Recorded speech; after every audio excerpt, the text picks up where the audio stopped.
Boa noite. Mais uma aula nossa aqui de vibrações de sistemas mecânicos. Na aula de hoje, vamos continuar com o nosso tema de 2 graus de liberdade. Quando a gente pensa nesses 2 graus de liberdade, quer dizer que a gente está pensando em sistemas que têm um pouco mais de complexidade, que não só uma variável consegue ser independente e consegue nos traduzir todo o movimento, toda a aceleração, toda a velocidade que a partícula em análise está realizando. Então, para isso, a gente utiliza esse de 2 graus de liberdade. E agora eu vou falar com vocês sobre o acoplamento de coordenadas. Em outras aulas, eu falei lá para vocês que era uma equação acoplada. E aqui eu vou falar um pouquinho mais sobre alguns conceitos disso.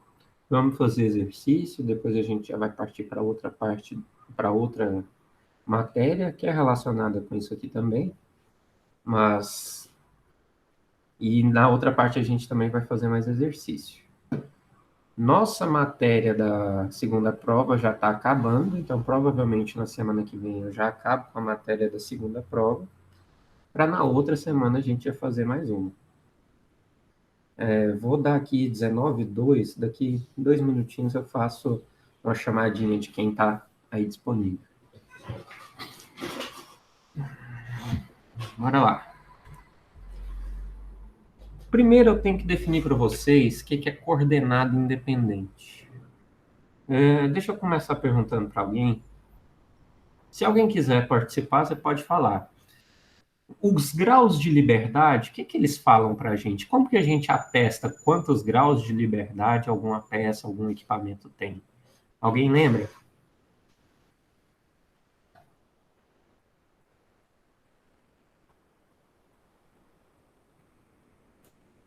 Vou dar um exemplo.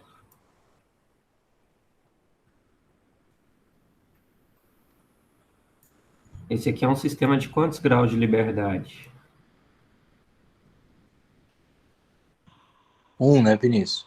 Isso, 1. Por que ele é 1? Porque ele só pode mudar de posição no Y. Então, se a gente considerar o Y isso aqui, né? Isso aí. Esqueci de falar. Beleza. Então, quer dizer que apenas essa posição aqui que vai ser alterada. É claro que a gente está considerando que essa mola aqui é rígida nessa direção, né? Se a gente fizer algum esforço aqui, não vai acontecer nada. Mas, então, isso aqui quer dizer alguma coisa. Isso aqui é 1 grau de liberdade. Você conseguiria fazer alguma relação para 2 graus de liberdade? O que vai alterar nisso aí? Alguém? Você quer nesse exemplo ou, por exemplo, posso falar em outra coisa? Pode falar outra coisa. O que alteraria? O que alteraria é que ele poderia variar a posição em outro sentido. Né? Tipo o torno aí, ele pode ir e voltar e, vamos supor, não sei explicar, pode ir para frente, para trás e de um lado para o outro. Sim, sim. Pode ser. Pode ser assim também. Eu poderia definir outro exemplo aqui, um pêndulo. Vamos colocar um pêndulo. Primeiro, um pêndulo simples só tem 1 grau de liberdade. Mas se eu tiver um pêndulo duplo, eu preciso de 2 posições para definir qual que é o movimento desse pêndulo duplo. Tanto essa primeira aqui, tanto esse primeiro ângulo, como esse segundo ângulo. A gente precisaria. E quando tem mais graus de liberdade, quer dizer que a gente está necessitando de mais coordenadas independentes para que a gente defina o nosso movimento. Nesse caso aqui de 1 grau, o que está acontecendo? Se eu tiver essa equação do y, aqui, isso aqui é o tempo, isso aqui vai ser o y. Se eu tiver apenas a equação desse y, vai me dar alguma coisa assim. Se tiver um amortecedor. Quer dizer, Eu consigo determinar toda a posição do meu sistema através só desse y? Se a resposta for sim, isso é 1 grau de liberdade.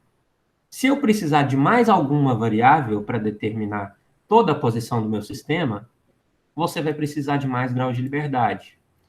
Um exemplo, vamos lá no nosso exemplo mais simples, das molas. A gente está com esse exemplo aqui sempre.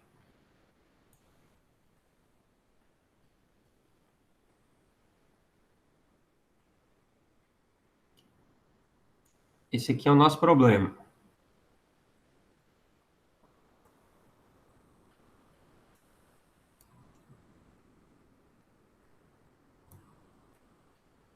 Eu tenho duas massas. Quantos graus de liberdade? Quais são as variáveis que eu preciso aqui para determinar completamente o movimento dessas massas? A massa 1 e a massa 2. Alguém consegue falar?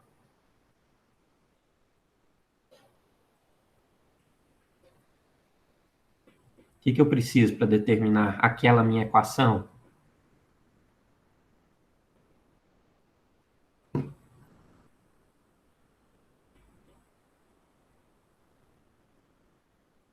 Vou começar a perguntar, então, aleatoriamente aqui. Vamos lá. Ô, Gustavo, você sabe o que eu preciso para determinar esse meu sistema completamente? Não sei. Nem ideia? Não. Alguém sabe? Alguém está prestando atenção? Mártios, você sabe?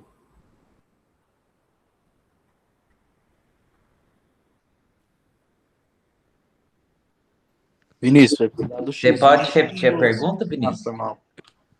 Aqui, o que a gente precisa para determinar totalmente esse sistema aqui? Nossa equação da resposta para isso tudo? Quais são as variáveis que eu preciso aqui para determinar isso? Já que, quantos graus de liberdade tem isso? 2. Beleza, então quantas variáveis a gente vai precisar aqui para determinar totalmente a posição disso? 4. Não, só a posição. Vamos lá. Ah, duas por posição, então. Duas por posição. Uma vai ficar onde? Uma na massa 1 e uma na massa 2. Ok, então estou falando aqui para vocês, ó. Eu tenho. Uma que a massa 1 faz na massa 2 e uma que a massa 2 faz sobre a massa 1. Vamos considerar primeiro o completo aqui, ó. Eu vou precisar dessa resposta da massa 1 e vou precisar dessa resposta da massa 2. Quer dizer que eu preciso de duas variáveis apenas para determinar o movimento aqui. Porque se por um acaso eu falasse assim para você, olha, eu tenho só o x1. O x1, ele vai dar a posição da massa 1. Mas só que eu não tenho x2, eu não sei como que ela está se comportando. Isso vai ser um sistema totalmente determinado? Não vai ser. Mas se a gente tiver o x2 e o x1, eu tenho todas as coordenadas independentes necessárias para que eu consiga determinar completamente esse sistema. Então, isso aqui é 2 graus de liberdade, duas coordenadas independentes. Agora, deixa eu desenhar mais um sistema aqui.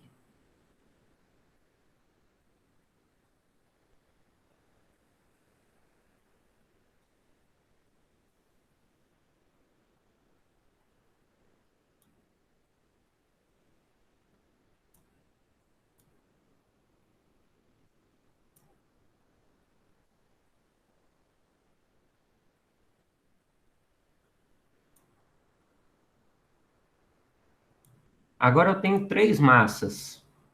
Uma massa 1, uma massa 2 e uma massa 3. Agora, novamente, eu tinha perguntado, era o Gustavo. Gustavo, você está aí? Opa. Agora, nesse sistema aqui, quantas coordenadas eu vou precisar para descrever totalmente o movimento? 3. Cortou aqui? 3? 3. Onde que vão ficar elas?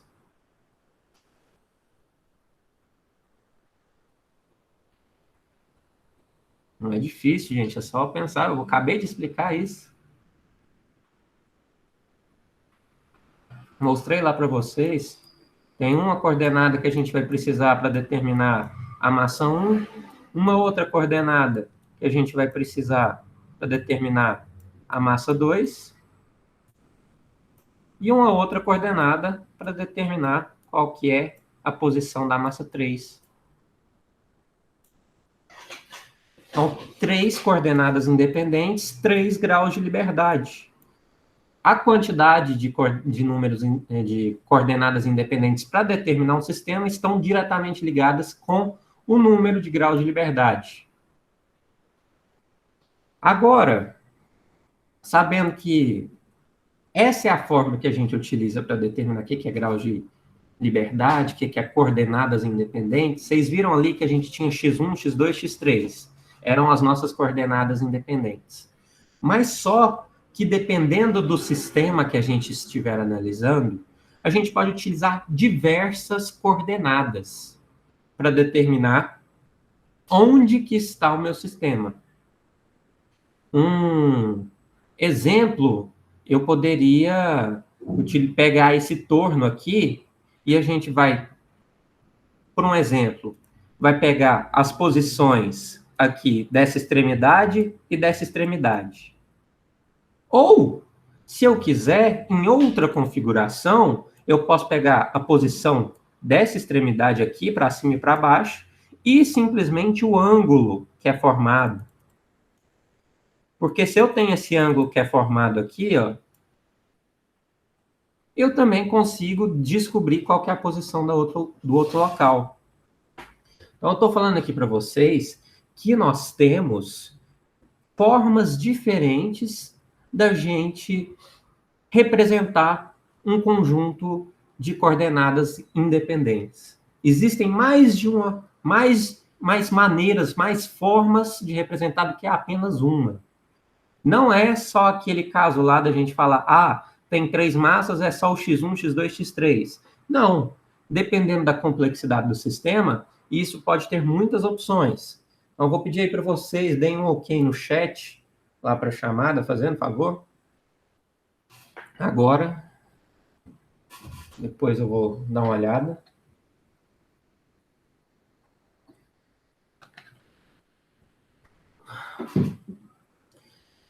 E quando a gente tem essas diversas opções de coordenadas que a gente pode utilizar para descrever um sistema, a gente vai chamar isso de conjunto de coordenadas generalizadas. Aqui, ó. Esse é um torno. Eu estou modelando ele para um sistema de vibração. Primeiro a gente simplifica, faz um desenho. Depois a gente vai simplificando ainda mais. A gente supõe que o corpo dele vai ser uma viga, tem uma massa maior aqui do cabeçote e outra massa aqui na extremidade. O que nós temos de importante disso aí tudo? Centro de gravidade, está distante L1 dessa extremidade e L2 dessa aqui outra. Temos uma rigidez de uma extremidade de outra. Associado a esse torno, nós temos uma massa e nós temos um momento de inércia associado. Como que eu posso descrever o meu sistema? Pois então, vamos no método mais simples. O mais simples de todos é aquele que a gente vai utilizar essas coordenadas. x1, então eu vou chamar esse deslocamento aqui de x1 e esse deslocamento aqui de x2. Então, nosso primeiro conjunto de coordenadas independentes, eles estão aqui, ó. x1 está aqui, x2 está aqui. O que a gente quer no final das contas? Se eu quisesse, por exemplo, um deslocamento médio do meu CG, o que eu quero? Eu quero é o x de t do CG. Isso vai importar? Vai. O que a gente pode medir com isso tudo também? Além da gente medir essa distância, nós podemos medir esse ângulo. Com esse ângulo também é possível. E aqui embaixo tem outra forma da gente representar isso.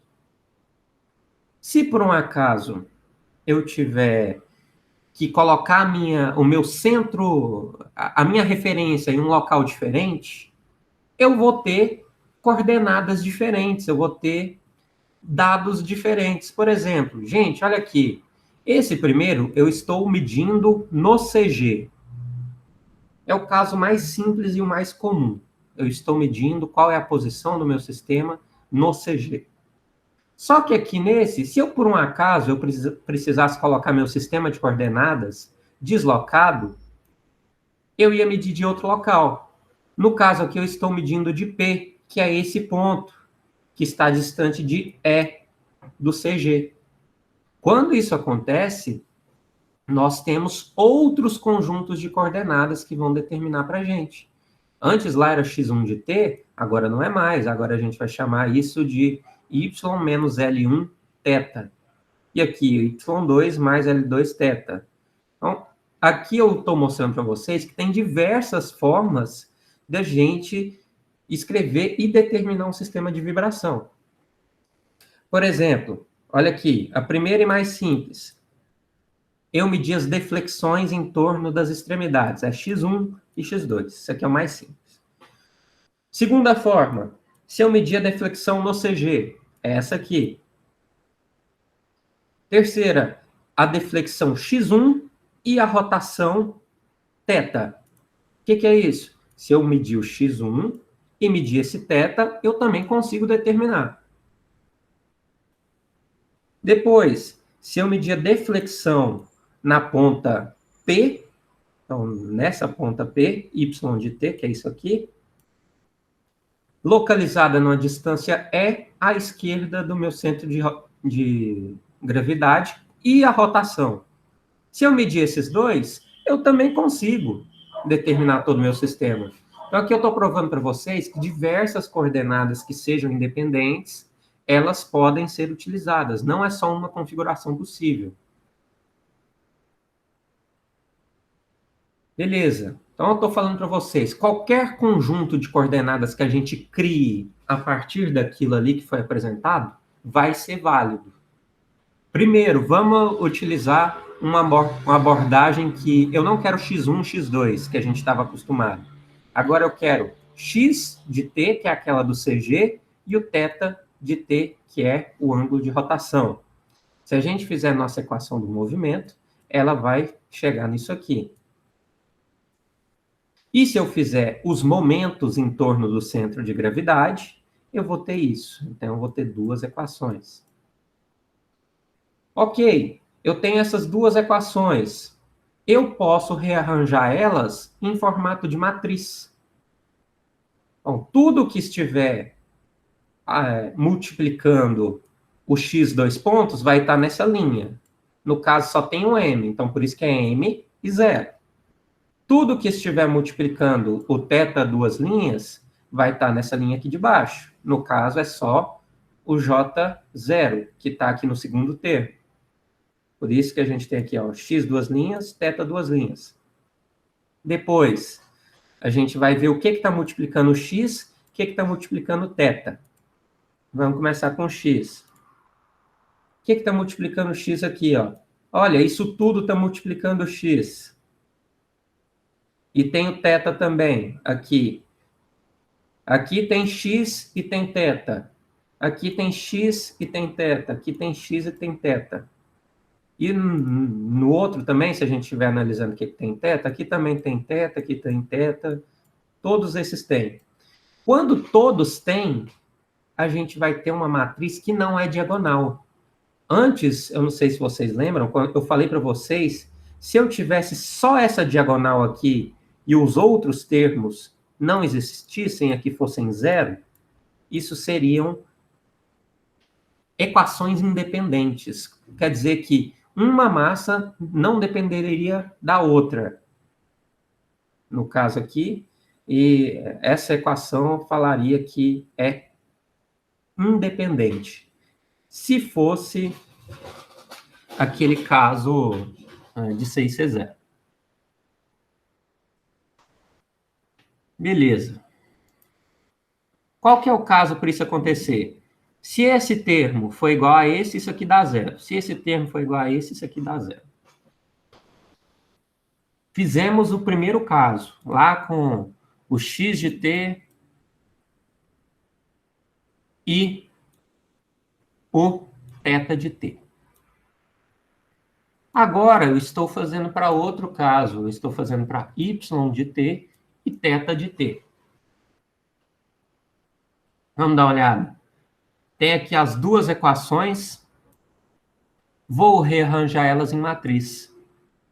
Só que aqui vai surgir aquele termo do ME, já que a gente está deslocado. Então, por isso que a nossa matriz fica com essa diagonal aqui também.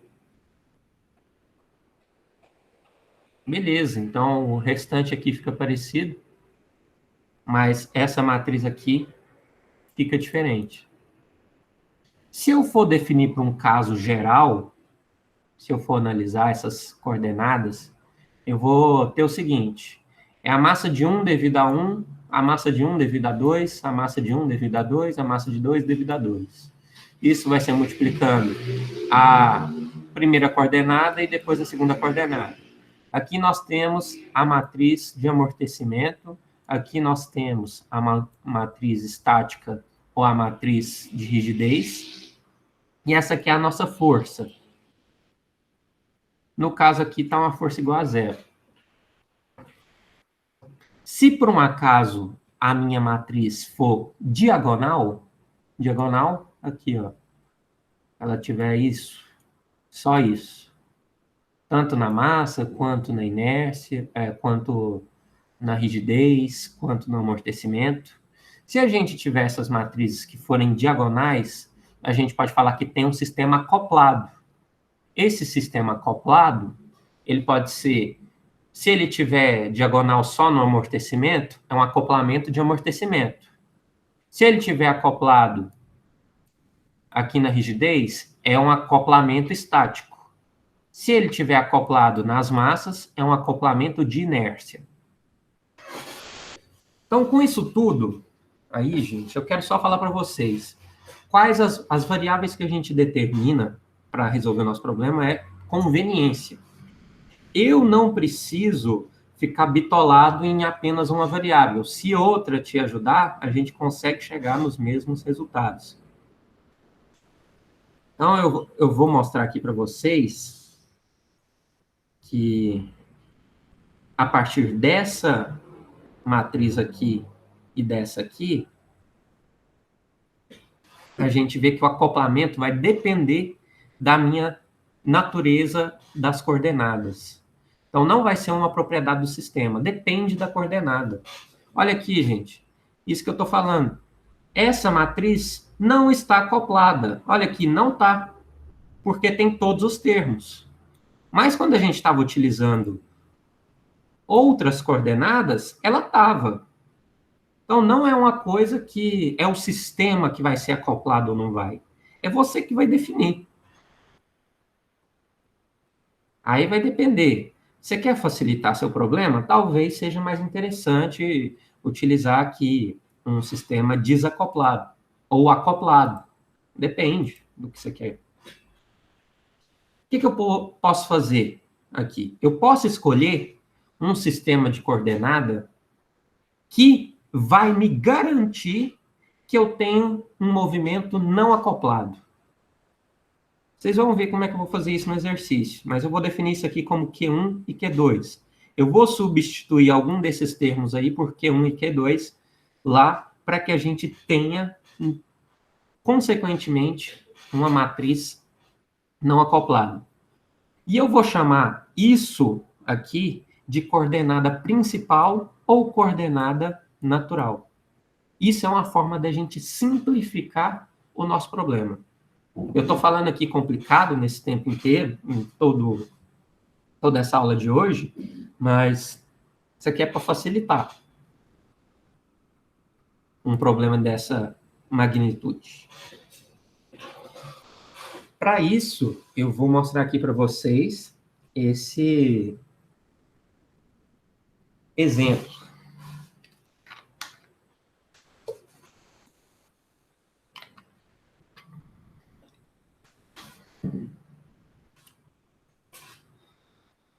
que eu tenho que determinar quais são as coordenadas principais Q1 e Q2 desse meu sistema. Por que que é Q1 e Q2? Porque nós temos 2 graus de liberdade. Um aqui, ó, X1 e outro X2 desse sistema. Beleza, olha aqui, ó, K1 é igual a K, K2 é igual a NK, K3 é igual a K. Se não me engano, eu acho que o N é igual a 1. E as massas são iguais. Então, a massa 1 é M e a massa 2 é M também. Primeiro, a gente vai definir quais são as nossas coordenadas de trabalho. É x1 de t e x2 de t. É o que eu preciso para definir ali o movimento, a posição completa. O que eu vou pegar a solução das aulas passadas? A gente já resolveu esse sistema. E esse sistema dá para a gente isso aqui. Só que eu acho que vocês estavam acostumados com outra coisa. Alguém consegue me falar o que estava no lugar do B1, o que estava no lugar do B2? Olha aí no caderno, nos exercícios de vocês. Amplitude. Isso. Aqui no B1 era o quê? X1 na frequência 1. A amplitude de 1 com relação à frequência 1. Então, isso aqui era x1 de 1. E essa aqui, B2? Um x1 de 2. Isso aí. E aqui embaixo? Igual. Mesma coisa, né? Isso aí. Beleza. Ok. Então, exatamente isso que está escrito é a nossa resposta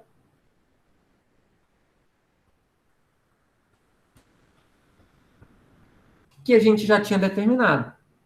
A única coisa que eu fiz é, ao invés de chamar de x1 de 1, eu vou chamar de B1. Ao invés de chamar de x1 de 2, eu estou chamando de B2. Mas é a mesma coisa. Literalmente a mesma coisa. Inclusive aqui nós temos a primeira frequência natural, segunda frequência natural, ângulos de fase, tudo igual. Beleza. Então, nossas constantes simplesmente trocaram de nome.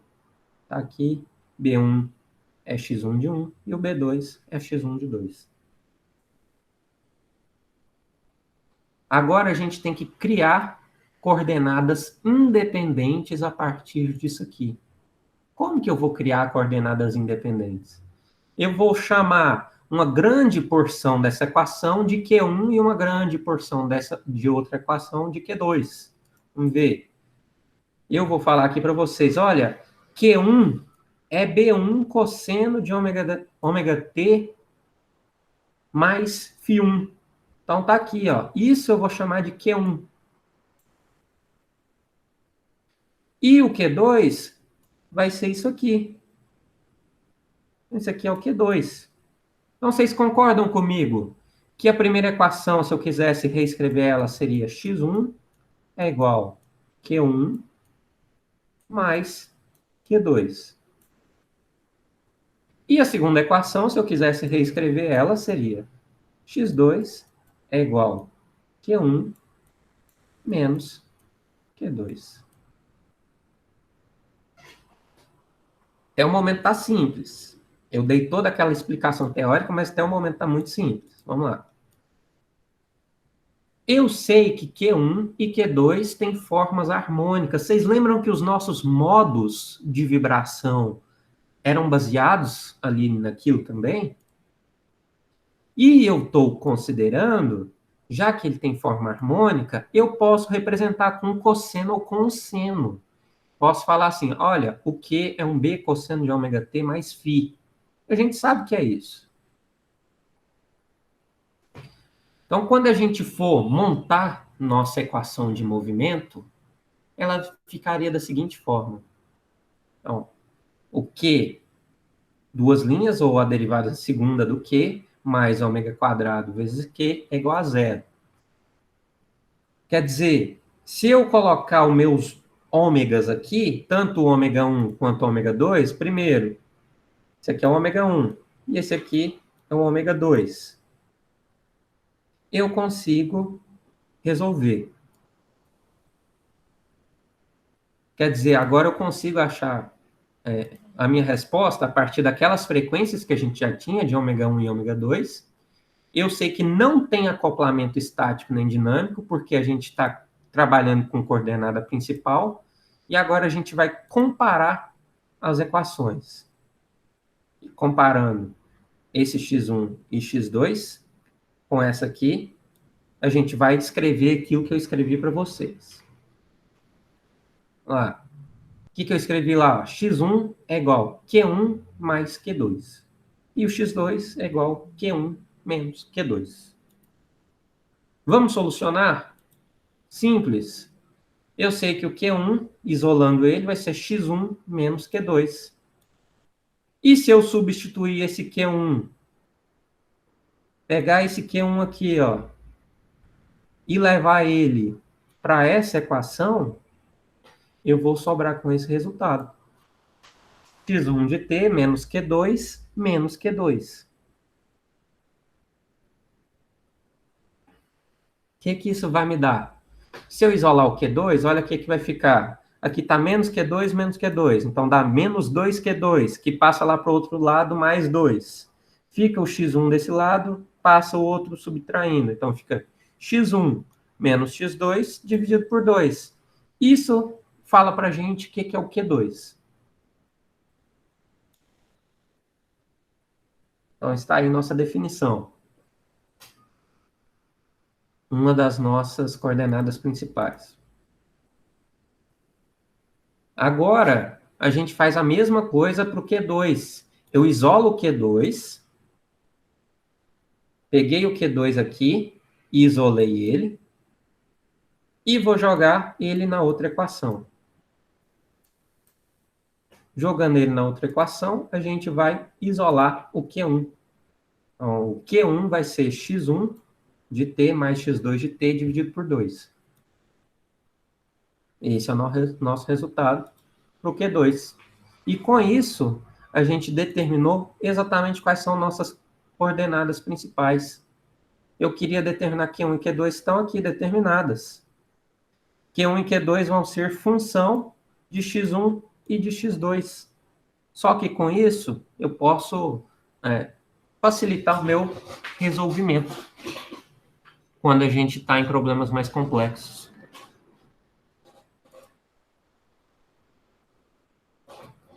E vamos para o próximo.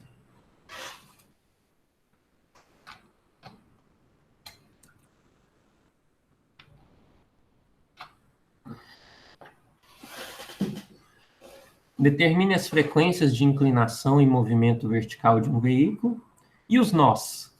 Vocês lembram o que eram os nós? Lá de dinâmica de máquinas?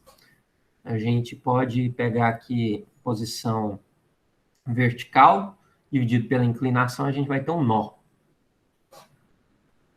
Aqui nós temos, então, a massa desse veículo é 1.000 kg. O raio de giro, aqui, que ele vai girar 0,9 metros. A distância do CG para o eixo dianteiro, 1 metro. A distância do eixo traseiro para o CG, 1,5 metro. Tem a rigidez da mola dianteira e a rigidez da mola traseira. A dianteira é a F de front e a traseira é a R de rear.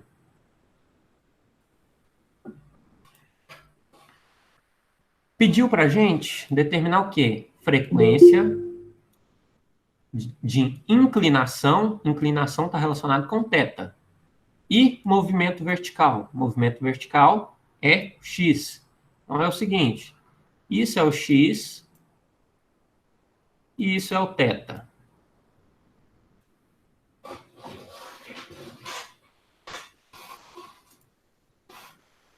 A gente já viu a montagem dessa matriz, quando a gente tem x e θ, é exatamente igual a essa aqui, nós já vimos.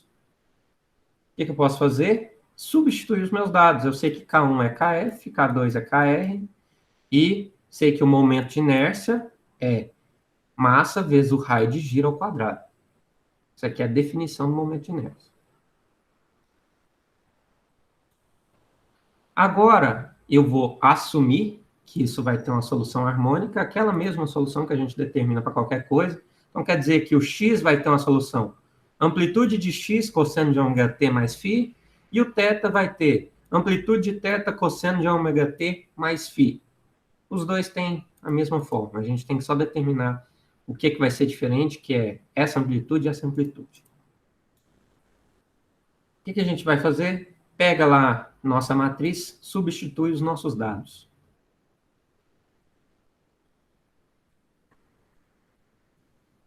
Substituindo os nossos dados, a gente encontra isso aqui.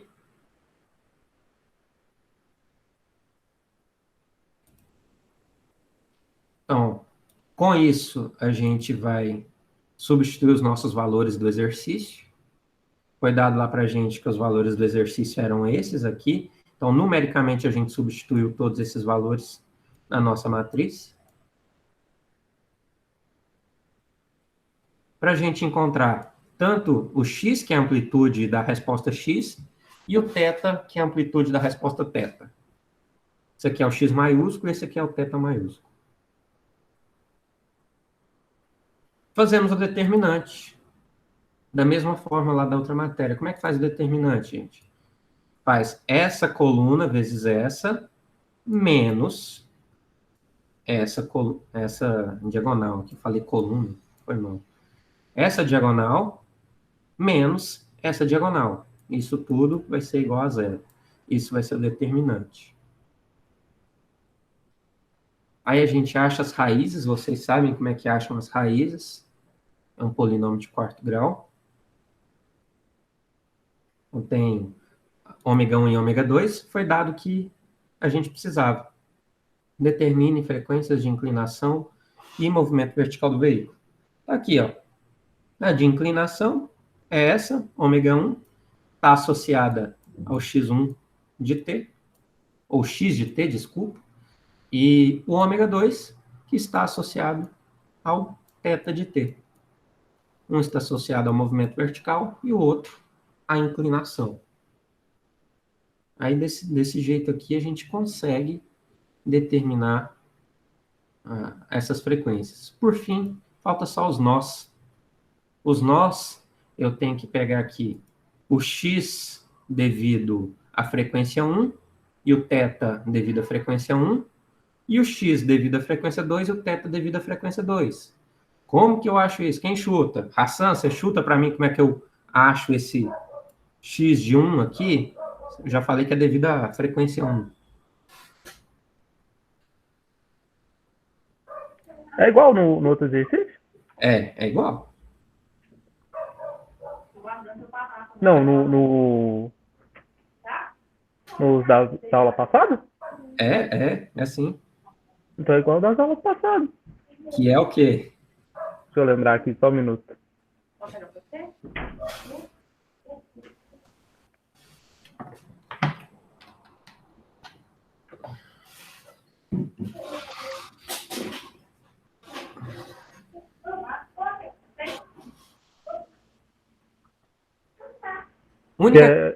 Esse aí é o de posição do x1, não é?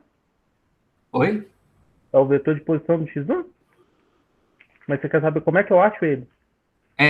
Aqui a única coisa que está diferente do exercício passado é que o outro exercício tinha x1 e aqui era x2. Uhum. O que eu mudei é que agora eu não estou utilizando x1 e x2, eu estou usando x e θ. Mas é a mesma coisa. Aí eu posso usar o θ para achar o x1 ou o x1 para achar o θ? Qualquer... Tanto faz. E aqui, no caso, eu queria falar também, ó, o que você vai substituir de diferente em cada um dos casos? É esse ômega. Então, para o x1 de 1,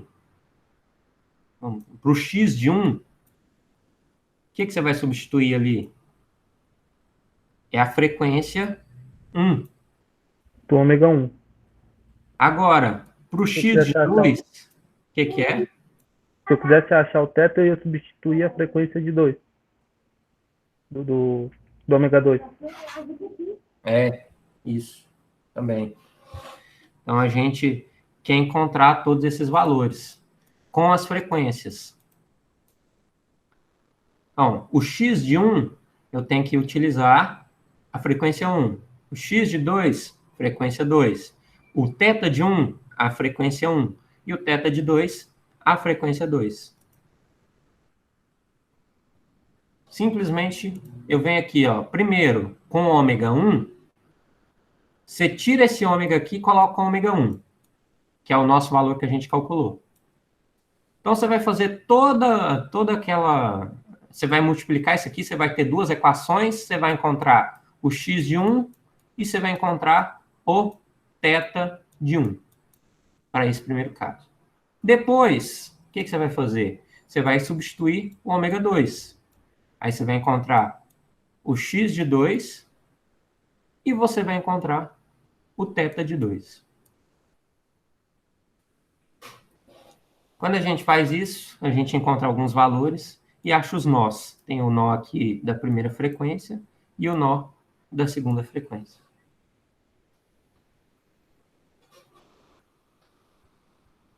Vocês têm esse material disponível. Esses aqui são os nós. O nó é igual à amplitude? O nó é amplitude vertical dividido pela inclinação. É onde que a minha massa suspensa e não suspensa vão agir. E aqui a gente tem um nó. Esse nó aqui é onde que a gente vai ter o nosso carro afundando quando ele está, por exemplo, freando, ou quando ele está empinando, quando ele está acelerando.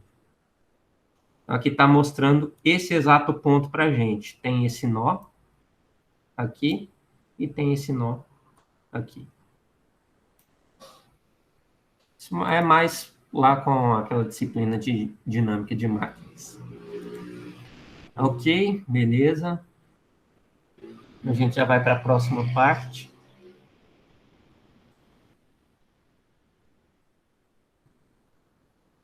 Parecia muito difícil, mas não é muito difícil. Essas duas matérias aqui, elas saíram até razoáveis. Deixa eu abrir aqui o outro material.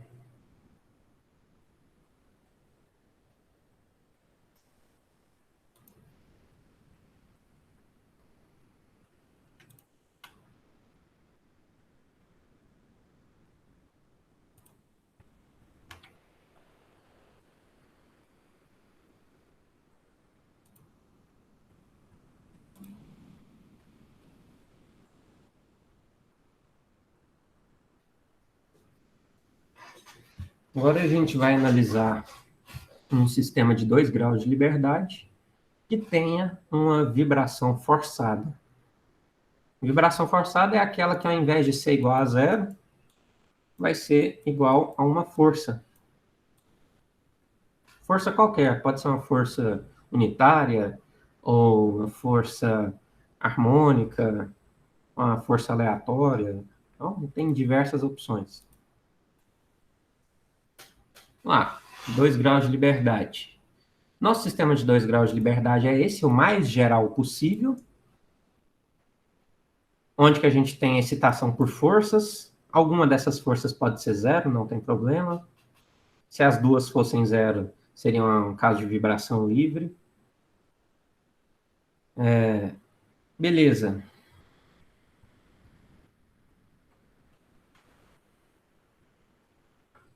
O que a gente vai fazer? Isso aqui é simplesmente eu pegando essa matriz, simplificando um pouquinho os meus dados e reescrevendo ela em forma de equação. Eu vou considerar que essa força F1 e essa força F2 vão ter uma forma harmônica. Mas aí, Vinícius, você não tinha falado para a gente que a forma harmônica não era x cosseno de ômega t mais φ?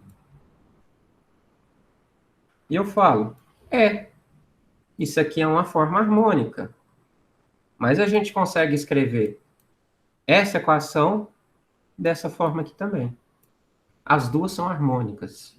Então, no livro, está com o formato da exponencial de um número complexo. Nos nossos trabalhos, a gente está trabalhando mais com cosseno ou conseno. Então, vou mostrar aqui para vocês essa abordagem que a gente precisa saber da exponencial, mas só que vale a mesma coisa para quando a gente está trabalhando com cosseno. Tanto que o exercício que eu vou fazer com vocês tem esse formato aqui, harmônico, de força. O ômega é a nossa frequência de excitação. Nossa solução em regime permanente vai ter o mesmo formato de excitação, então a gente tem que determinar o quê? Eu quero saber qual que é essa amplitude. Isso que é o que vai determinar para mim. Então, se eu substituir a minha solução e aquela outra equação da excitação lá nas minhas matrizes, eu vou ficar com isso aqui. Então, com isso, a gente vai ter que é a impedância mecânica. A impedância mecânica, eu vou falar que é um quociente complexo de uma força alternada aplicada que é dividida pela velocidade linear alternada resultante. É algo complicado. Eu estou pegando a força que está excitando, que é uma força alternada, vou dividir essa força pela velocidade linear que é alternada e resultante, que é uma força alternada também. Então, essa divisão dá para a gente o que é a impedância mecânica. Isso vai ser sempre na direção da força de aplicação, do ponto de aplicação. A componente real que vai sobrar disso aqui, a gente chama de resistência mecânica. E a componente imaginária, a gente chama de reatância mecânica. A impedância, matematicamente, que é o que importa. É o que importa, está aqui, ó. Ela é definida como Z de I ômega. Então, ela é função de I ômega. ZRS. O que é RS? RS é o nosso índice. Então, eu posso ter Z11, Z12, Z21, Z22. Isso é o seguinte, é o Z da massa 1 devido à frequência 1, Z da massa 1 devido à frequência 2, Z da massa 2 devido à frequência 1, Z da massa 2 devido à frequência 2. Ok. Então, como que eu posso escrever aquela minha matriz aqui? Essa matriz, ela pode ser simplificada pelo seguinte fato. Olha, eu tenho as impedâncias que estão aqui, isso aqui é tudo Z, isso aqui é tudo X, isso aqui é tudo F. As forças. Então, a representação é as impedâncias vezes os X, que é um vetor, é igual às forças, que são um vetor também. Aí, com isso, eu determino, ó, essa é a matriz de impedância, que eu tenho Z11, é o primeiro termo, Z12, primeira linha, segunda coluna, Z12, aqui nós temos na segunda linha, primeira coluna, esses dois aqui são iguais, e o Z22. Tem aqui o X, que é X1 e X2, e o F, que é F1 e F2. Como que a gente resolve? Eu quero a solução, gente. Eu quero o X. Como que eu resolvo? Inversa das impedâncias vezes a força. A gente encontra isso, que vai nos levar à solução. Olha o que eu quero no final das contas, é isso aqui, ó. O X1 e o X2, que são as minhas amplitudes. Como que eu calculo elas? Com o Z22, as forças, Z12, todos os Zs e todas as forças. Para eu resolver isso completamente, eu levo isso lá na minha matriz para resolver. Então, eu vou pegar o X1 e o X2, o que eu vou fazer com ele? Vou colocar nessa equação aqui da solução. Ó, então, se eu achei o X1 e achei o X2, eu tenho as duas soluções. Eu tenho o X1 de T e tenho o X2 de T.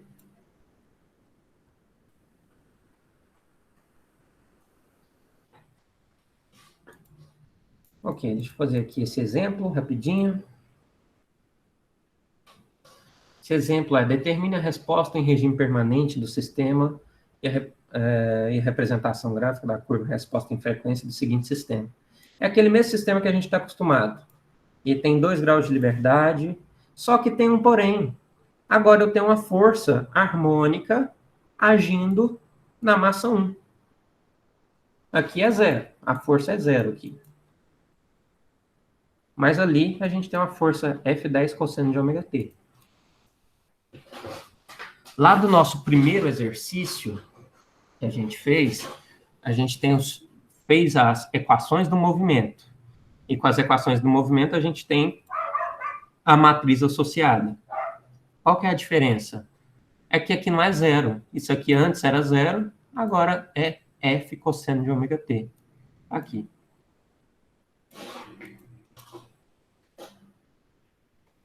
Beleza. Então, nossa matriz do movimento mais geral possível é composta por isso. Se a gente substituir todos os nossos dados, a gente chega naquilo lá. A nossa resposta, que é o que eu quero, é isso. Ó, isso é o que eu quero no final das contas, a resposta. Como que eu vou determinar isso? Com as impedâncias. Então, cada impedância vai ter um valor. Isso aqui, ó, é a fórmula de calcular a impedância. Z de RS, ou seja, quando for Z de 1, o que vai ser?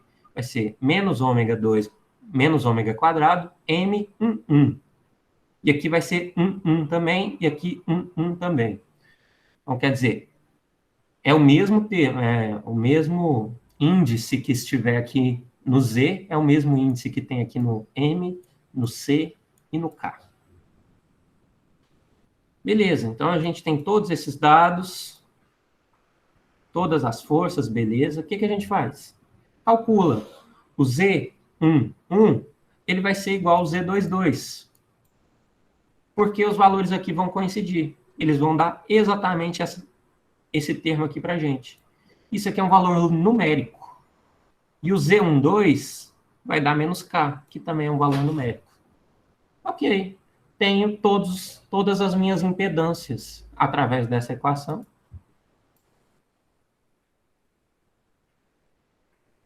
Agora, a gente calcula x1 e x2.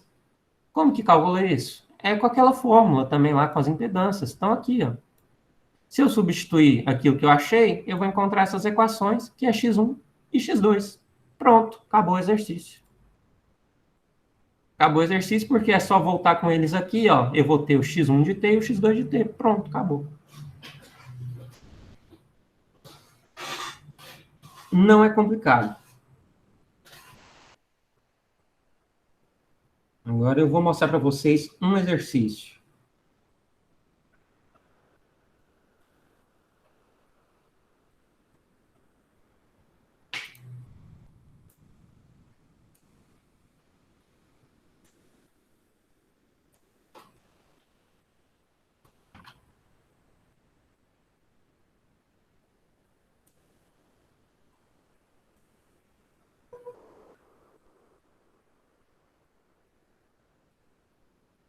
É que eu vou compartilhar. Esse aqui, o áudio não está muito bom, não.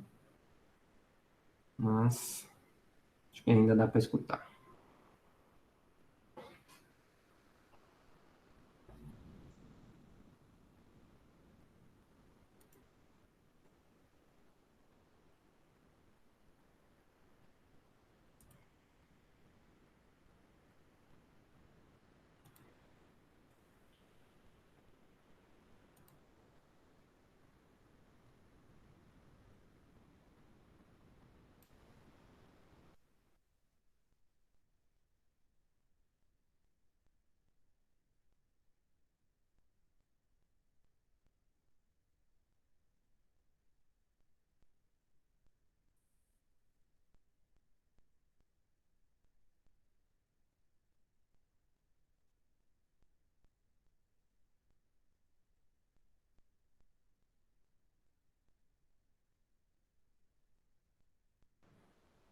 Pessoal, aqui só explicando o exercício, a gente quer a resposta do regime permanente desse sistema.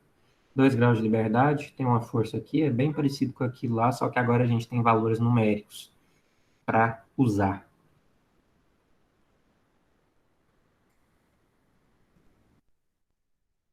E, por favor, me falem se o áudio dá para escutar aí. Eu vou dar o play agora.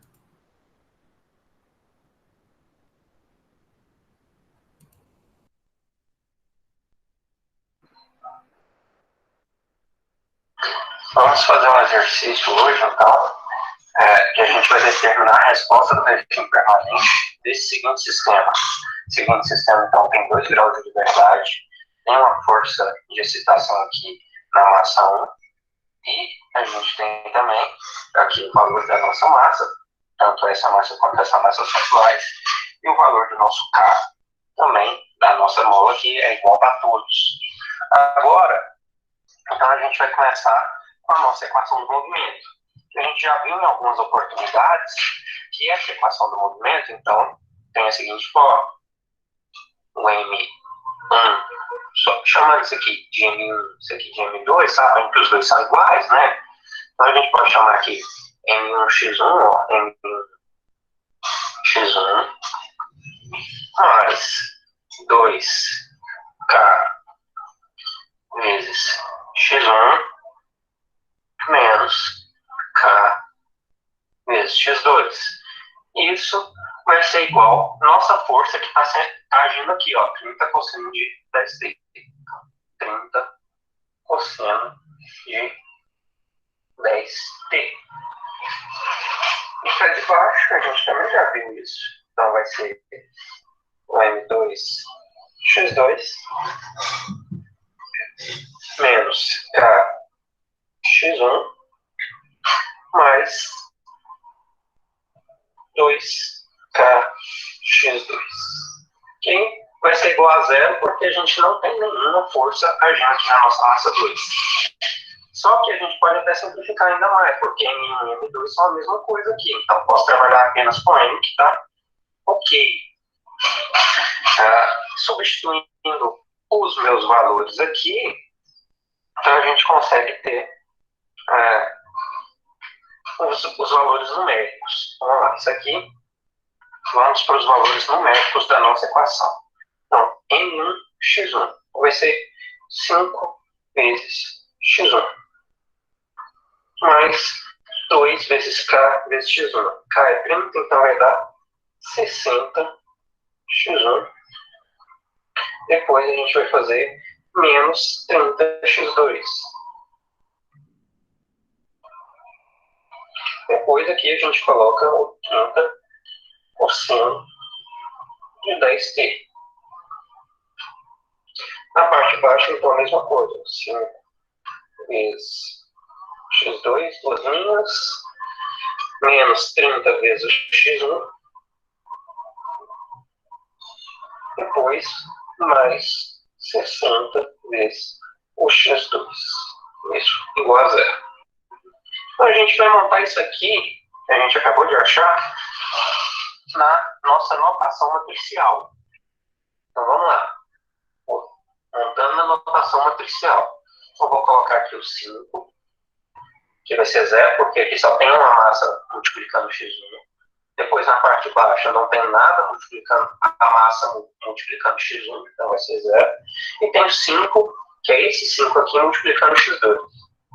Bom, matriz de massa vezes o que a gente tem aqui, ó, vai ser o x1 duas linhas, x2 duas linhas.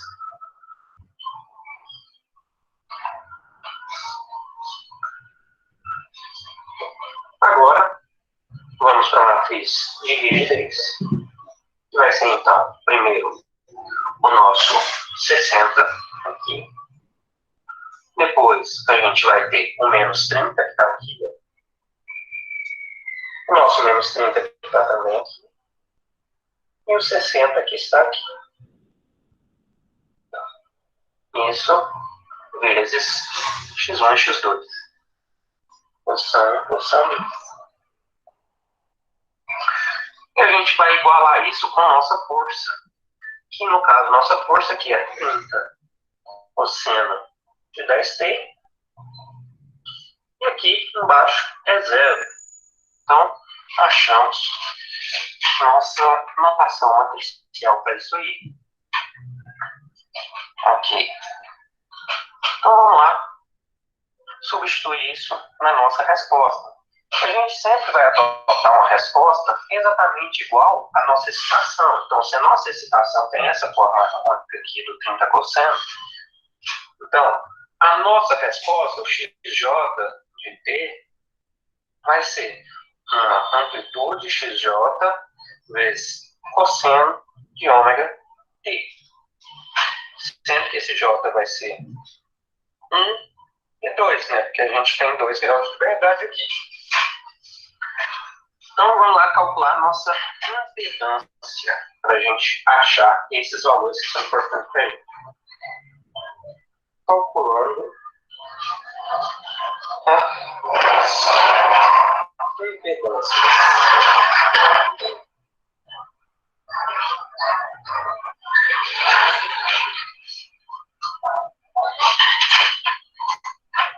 Então, a nossa fórmula de impedância, que eu vou escrever aqui, vai ser ZRS e ômega igual a menos ômega quadrado MRS mais I ômega CRS mais KRS. Sendo que esse, a gente tem o R no nosso S sendo em 1 e 2, porque esse é o termo 1, esse é o termo 1, 2, esse é o termo 2, 1 e esse é o termo 2, 2. Aí a gente vai variando isso. Vamos então calcular o nosso primeiro termo. Então, ó, Z11 vai ser então seu valor de ômega. Qual o seu valor de ômega? Então é 10, vai ser menos 10 ao quadrado, vezes o valor da massa 1.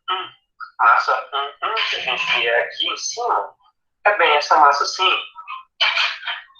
Então, vezes 5. Mais I vezes 10 vezes C. O C é 0, porque a gente não tem amortecimento. Por fim, mais K11. Nosso K11 está bem aqui, ó. K1, então 60 mais 60. Então, essa é a nossa impedância, dá para a gente calcular ela agora.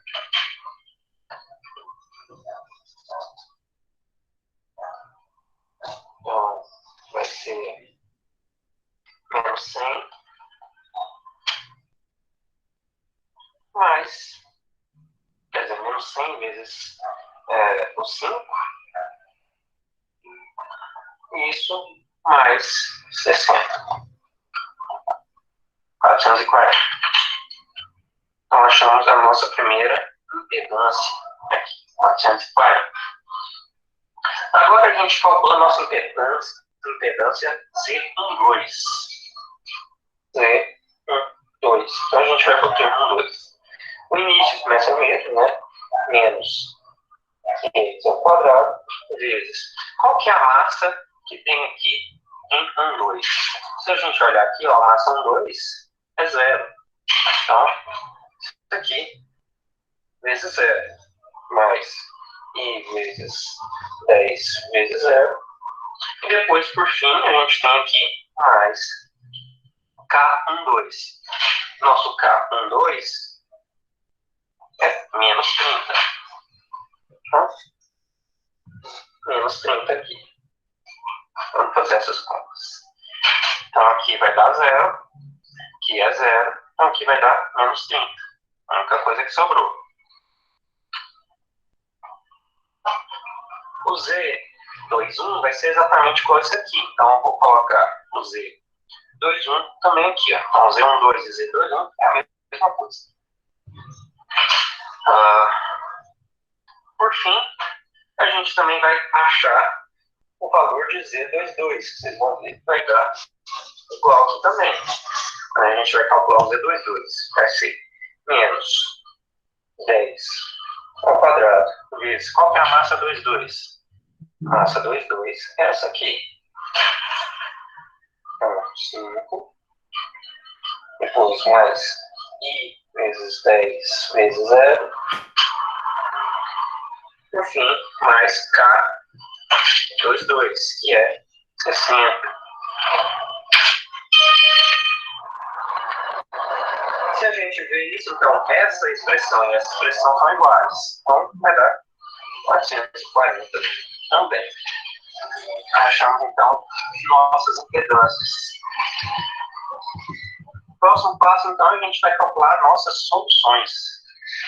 Então, vou escrever desse lado aqui qual é as equações que a gente vai utilizar. Do outro lado, a gente coloca os nossos valores. Então, aproveitar esse cantinho aqui. Então, x1, ou seja, nossa constante x1 aqui, ó, essa constante que a gente vai calcular agora, vou até marcar o que a gente está calculando agora, é essa constante aqui, ó, tanto a x1 como a x2, então vai ter a x1 e a x2.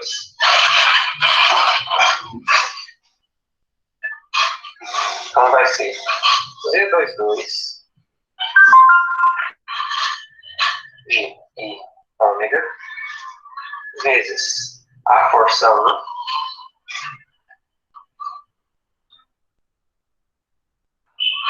menos o Z12 de I ômega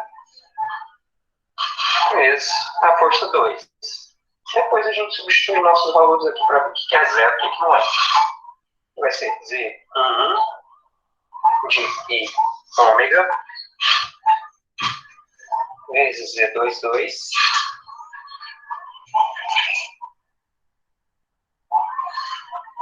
menos Z12 ao quadrado de I ômega. Então, esse era o x1. Vamos escrever o x2 para vocês aqui no outro lado.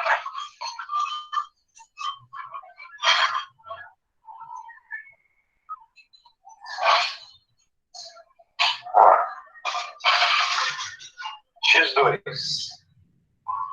de I ômega vai ser menos Z12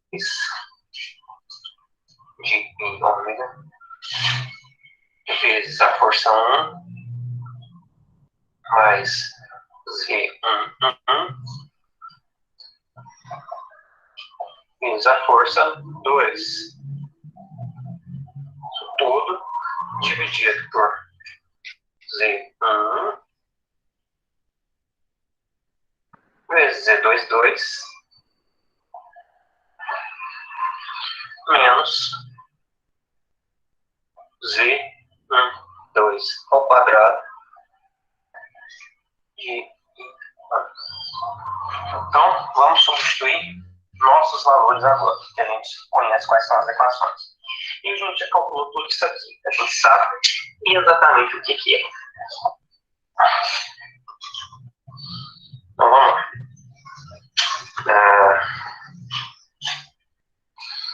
Então, x1. A gente vai calcular, voltando aqui, ó, nessa seguinte forma, com os nossos valores aqui, ó, de Z1, Z12, Z22.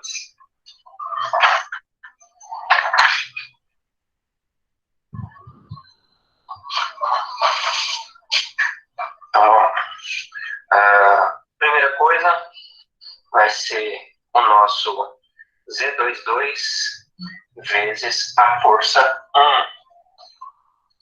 Então, vamos lá calcular. O nosso Z22, se vocês verem aqui, vai ser 440. Então,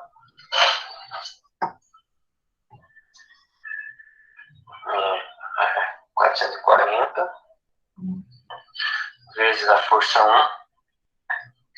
Nossa força 1, a gente sabe qual que é o formato dela. No caso aqui era o 30 cosseno de 10π. Vai ser 30 cosseno de 10π.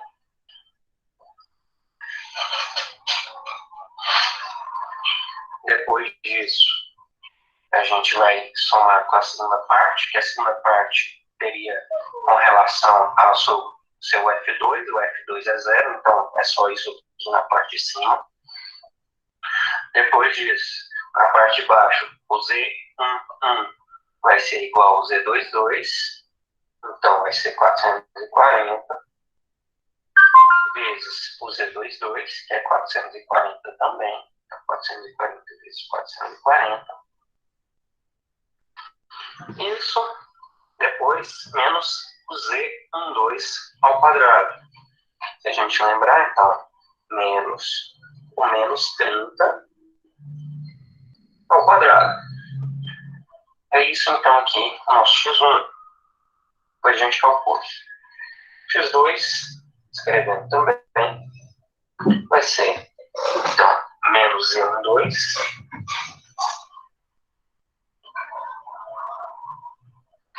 Então, vamos voltar aqui, ó.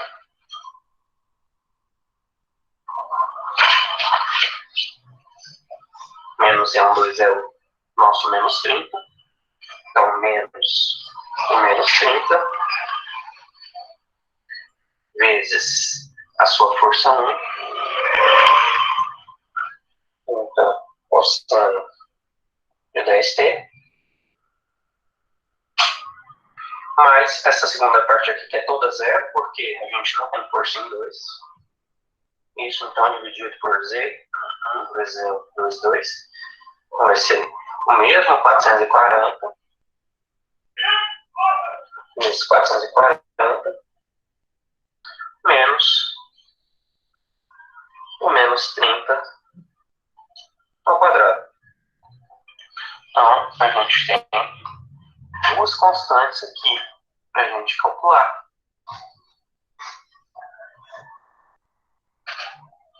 Agora, o que a gente vai fazer?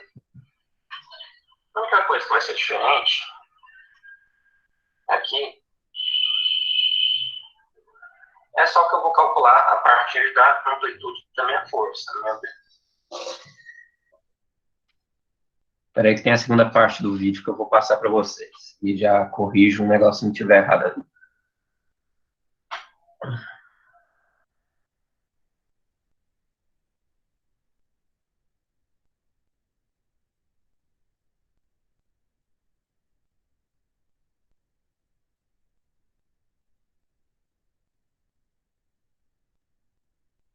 De lá, porque meu espaço de armazenamento aqui tinha acabado. A única coisa que você vai ter que fazer diferente é que na hora de calcular isso aqui na calculadora, você vai utilizar a amplitude da sua força. Então, você vai utilizar esse 30 aqui, ó.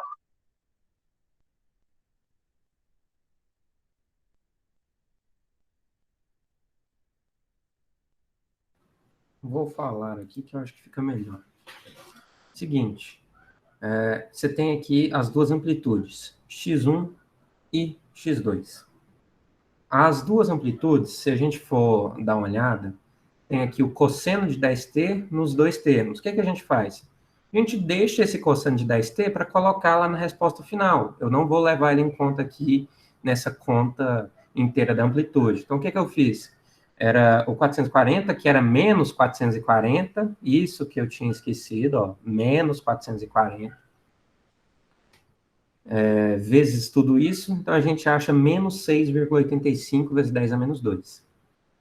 Essa primeira amplitude. E a segunda amplitude vai ser 4,67 vezes 10 a menos 3. Segunda amplitude que a gente encontra. O que a gente precisa? Simplesmente escrever nossa equação. Nossa equação das respostas, então elas estão aqui com o 6,85, que é negativo. Lembrem que tem um negativo aqui que eu esqueci de colocar aí, perdão. Lá de trás, esse erro veio lá de trás, que eu esqueci desse negativo. Só que aí depois que eu fui ver, que estava errado. Deixa eu ver aqui se eu corrijo.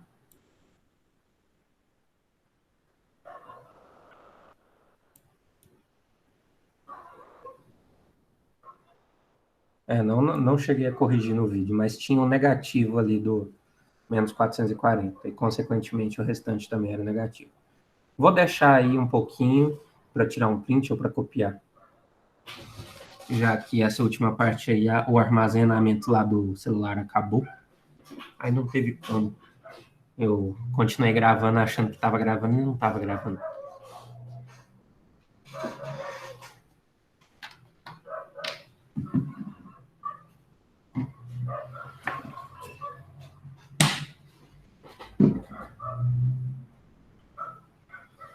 E agora eu quero uma confirmação com vocês. Vocês decidiram lá quem que vai, quais vão ser os grupos de vocês para o nosso trabalho? Vinícius, rapidão. Tem como você colocar o print aí, o vídeo com o seu dedo um pouquinho pro lado? Tem. Só pra saber. 1 e 2. Ah, tá. Tem. Beleza.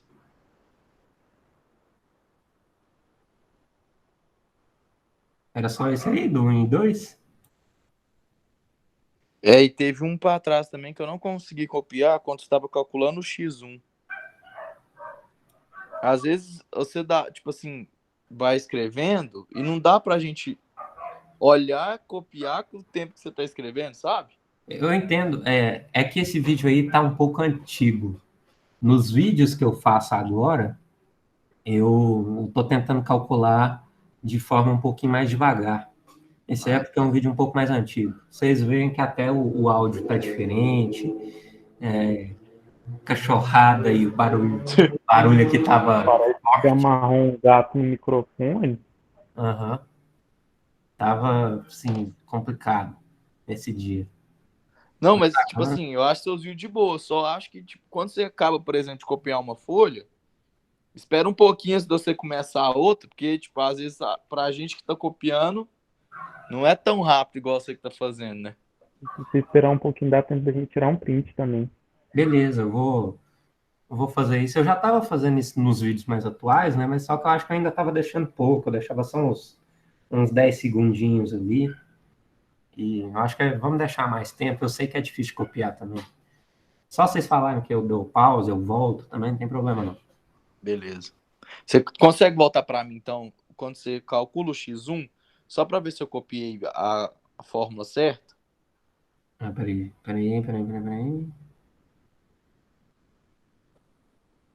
Esse aqui. Aí, ó. No final disso aí.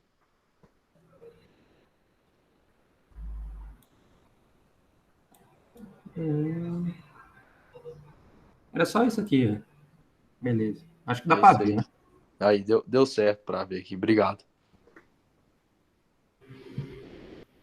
Mas pode ficar tranquilo, eu vou mais devagar. Valeu. Não é brigando com você, não. É só pedindo mesmo, porque Não, mas nossa, faz copia é sentido. foda. Eu concordo contigo. Eu tenho aulas também no doutorado e tem um professor meu que gosta de passar experimento para a gente medir 20 tensões e 20 correntes em 1 minuto. Então é complicado também. Eu concordo com vocês. Se precisar pausar, é só falar que eu pauso, ou voltar, não tem Tá problema. bom. Obrigadão.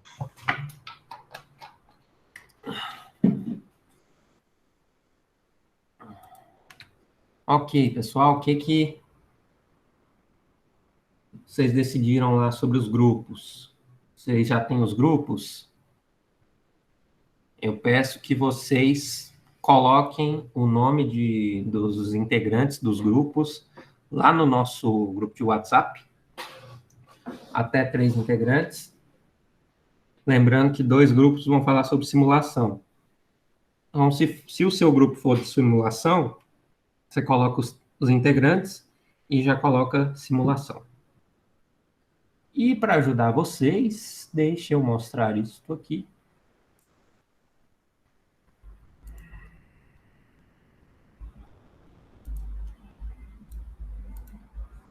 Só um minutinho.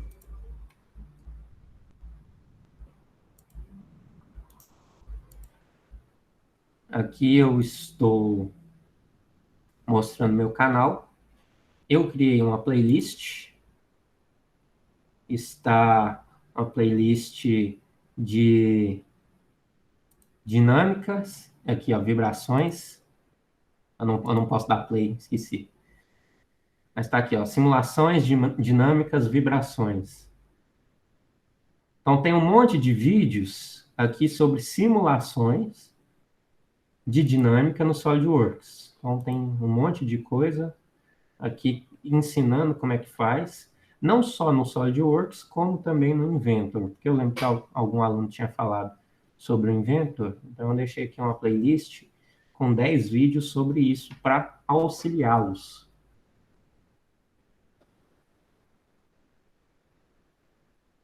Depois vocês dão uma olhada nessa playlist.